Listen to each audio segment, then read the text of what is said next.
This video was made possible thanks to CuriosityStream. Watch TLDR ad-free and get exclusive videos from us by signing up to the CuriosityStream Nebula Bundle deal at curiositystream.com/TLDREU. It's been a worrying day or so for Ukraine, with Vladimir Putin running through a long list of grievances in a speech on Monday night before troops began to roll into Donbas. So in this video, let's explain what's happening right now in Ukraine and why Putin is invading. So let's get straight to it. On Monday night, in a somewhat long-winded speech, Putin announced that Russia would recognize separatist-controlled republics of Luhansk and Donetsk as independent states from Ukraine. This announcement followed a motion passed last week by the Russian legislative body asking Putin to do exactly this.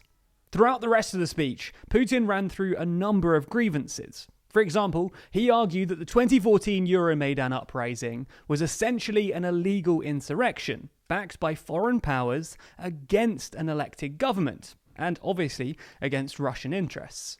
Putin also referenced the Ukrainian government's attempt in February 2014 to repeal a law designating Russia as an official regional language, as well as taking issue with a law passed in 2017 that mandated that all secondary education was conducted in Ukrainian, arguing that both are evidence that the new government are not only undemocratic, but also anti-Russian, and therefore concluded that the separatists were entitled to reject the Ukrainian government's authority.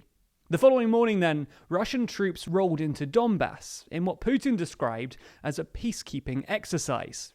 The rest of the world, for what it's worth, decried the movement of Russian troops in Donbas as an invasion of Ukraine and a violation of Ukrainian statehood. The EU, UK and US, who obviously don't recognise Donbas as an independent state, described it as a violation of international law, with the US describing Putin's claims that it was a peacekeeping mission as nonsense. Turkey, for their part, described Russia's recognition of Luhansk and Donetsk as unacceptable. Even China, who've enjoyed an improving relationship with Russia over recent years, were pretty lukewarm. There was a conspicuous silence in the immediate aftermath, and on Saturday, China's foreign minister told the Munich Security Conference that the sovereignty and territorial integrity of every country should be safeguarded, stressing that, quote, Ukraine is no exception. At the time of writing, the UK has also promised a barrage of sanctions, and the US have already imposed more sanctions, with the EU, somewhat predictably, discussing sanction options. Now, this obviously is a big deal. Russia recognizing Ukrainian territory as independent and then sending in its military to intervene is arguably the biggest thing to happen to the European security order since World War II. But it's worth noting that in practice, this isn't all that different to the pre-existing status quo. Putin's infamous little green men were already in the background in Donbas. Whenever Ukrainian security forces gained the upper hand against the separatists, Russian forces would step in. And this is exactly what happened in September 2014 after Ukrainian forces started making progress against the Russian-backed separatists. Putin sent 6,500 Russian troops into Donetsk, where they overwhelmed Ukrainian forces. Putin admitted as much in 2015, where he said that the military personnel were, quote, resolving various issues in Donbas. The point we're trying to make is that while Putin explicitly recognizing the separatist republics is obviously big news, he'd already implicitly done as much by providing them with a military guarantee. What's perhaps more worrying is what happens next, though. Will Donbas be the end of it? Or is Russia's occupation of Donbas the first step in a long and violent journey to Kiev? As we see it, what happens next depends on the answer to three separate but related questions. What's Putin's plan? Does Russia recognize just the separatist-controlled bits of Donbas or the entire region? And how will Ukraine and the West respond? So let's start with the first question. What's Putin's plan here? Now, we should say that no one knows for sure, and it's possible that even Putin hasn't decided on his own plan. But the signs don't look good. For starters, in his speech on Monday night, Putin spent a fair bit of time talking about the whole of Ukraine, not just Donbas. Putin argued that Ukrainian sovereignty was manufactured by political circumstance, that Russians and Ukrainians shared an ethnic heritage, and that he was concerned about Ukraine becoming a nuclear springboard for NATO. Russia's massive troop build-up also suggests that Putin is looking beyond Donbas. After all, Putin doesn't need 1,500 troops to take territory that was already controlled by pro-Russian separatists. It's possible that these troops are there to deter Ukraine from resisting Russia's intervention in Donbas. But, well, that's probably a best-case scenario. On to the second question. Does Russia recognize just the separatist-controlled bits of Donbas, or the entire region?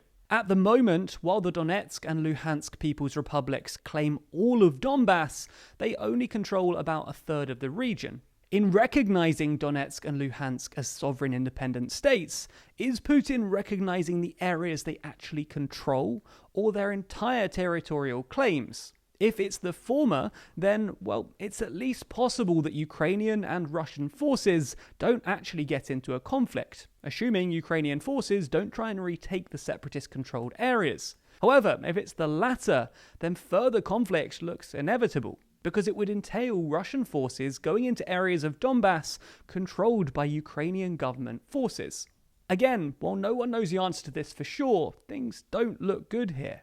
When asked about it on Tuesday, Putin's press secretary refused to specify which borders Putin was referring to, and the number of troops on the Russo-Ukrainian border suggests that Putin is expecting conflict with Ukraine. It's also possible that Putin has his eye on the hugely underdeveloped Yazovitska gas field, which sits mostly in the Ukrainian-controlled bits of Donetsk. On to the third question though, how does the West respond? Essentially, Putin's next move depends on whether the Western response to Putin's incursion is strong enough to deter further invasion. This is an open question though. At the time of writing, Western countries are still deciding on sanctions, but there is cause for cautious optimism here. Germany has announced that they're cancelling Nord Stream 2, and there have been reports that Russian oligarchs have desperately been begging the UK government to be excluded from sanctions. We'll have to see, but so far the signs look good. Western countries are showing more unity than we might have expected just a few years ago. If that's not enough TLDR for you, then you should head over to Nebula. You might have heard of them before, but my creator friends and I have teamed up to build our own platform where we don't need to worry about demonetization or the algorithm. Over there, you can find all of our latest videos ad-free, and we're also starting to post exclusive Nebula Plus videos over there as well, with our first one already live. It's not just us either. All of our favourite educational creators are there too, like Wendover Productions, Real Life Law, Polymatter, Legal Eagle, Half as Interesting, and many more. But wait, we said this video was brought to you by CuriosityStream, right? Well, as a platform full of the best documentaries available online, they naturally love educational creators like us. And as such, we've worked out a deal whereby if you sign up for CuriosityStream using the link in the description, you'll also get access to Nebula for free. That's not a trial either. You'll have access for as long as you're a CuriosityStream member. To make things even better, for a limited time they're offering a deal where you can get 26% off their already low price, making an entire year of both services less than $15. $15 for all of your favourite educational creators, as well as superb documentaries on CuriosityStream. Signing up at curiositystream.com/TLDREU or clicking the link below not only gets you the deal, but it also directly supports TLDR and other educational content creators on the platform, as well as getting you original content and an ad-free experience.